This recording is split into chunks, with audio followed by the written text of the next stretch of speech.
سوال آپ سے اس لیے کر رہا ہوں کہ جو جماعت اسلامی کے امیر ہیں حافظ نعیم الرحمان صاحب، انہوں نے آپ کی عدم موجودگی میں جب آپ گرفتار ہو گئے تو انہوں نے آپ کا ذکر خیر بھی کرتے رہے جلسے جلوسوں میں. پھر آپ جب جارڈن پہنچے تو انہوں نے آپ کو فون بھی کیا، آپ کی ان سے بات بھی ہوئی.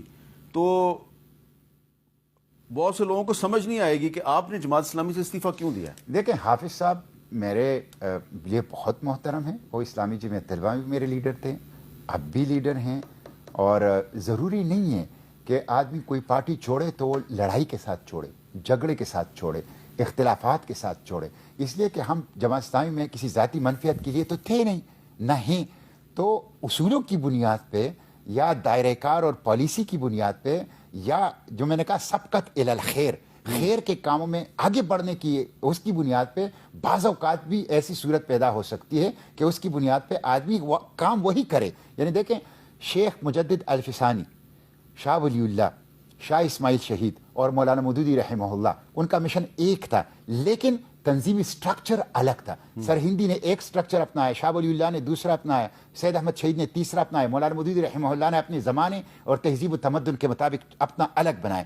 تو یہ جو اصل نس ہے نا، وہ مشن ہے. یہ جو تنظیم ہے یہ تدبیر ہے. اس کے اوپر مل کے بھی ہم مختلف انٹیٹیز کے ساتھ بھی کام کر سکتے ہیں. تو آپ کی گفتگو سے مجھے سمجھ یہ آ رہی ہے کہ آپ کا فوکس جو ہے وہ آپ فلسطین کی آزادی کے لیے کام کرنا چاہ رہے ہیں، اور اس کے لیے اب آپ پاکستان میں، اس کے لیے میں 1,00,000 کمیٹیاں بناؤں گا پاکستان میں، پاک فلسطین کمیٹیاں.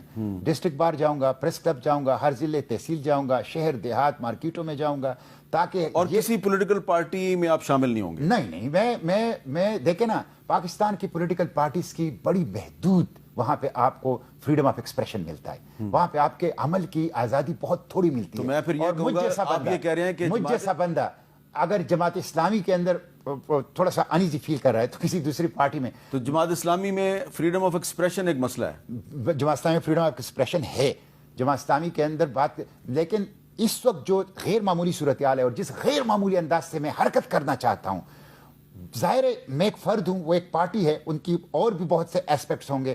وہ اس کی وجہ سے میں چاہتا ہوں کہ اسی لائن پہ، اسی مشن پہ آپ یہ چاہتے ہیں کہ آپ کی سرگرمیوں سے جماعت اسلامی کو کوئی پرابلم نہ ہو. کوئی پرابلم نہ. اور اگر آپ کو پرابلم ہو جماعت اسلامی کی وجہ سے، دیکھیں مجھے تو پرابلم نہیں، میں پرابلم ہوگی پھر بھی میں صرف نظر کروں گا. میں احترام کا رشتہ، میں اچھی بات عزت کا رشتہ، وہ میرے ساتھ ہمیشہ رہے گا، اور میں ممنون احسان تا حیات اور قبر تک رہوں گا. چلیں، یہ بڑی اچھی بات ہے. آپ کا استعفیٰ بھی قبول تو نہیں ہوا؟ مجھے کوئی رسپانس نہیں ملا. چلیں، اگر استعفیٰ قبول نہیں ہوا تو ابھی تک تو آپ جماعت اسلامی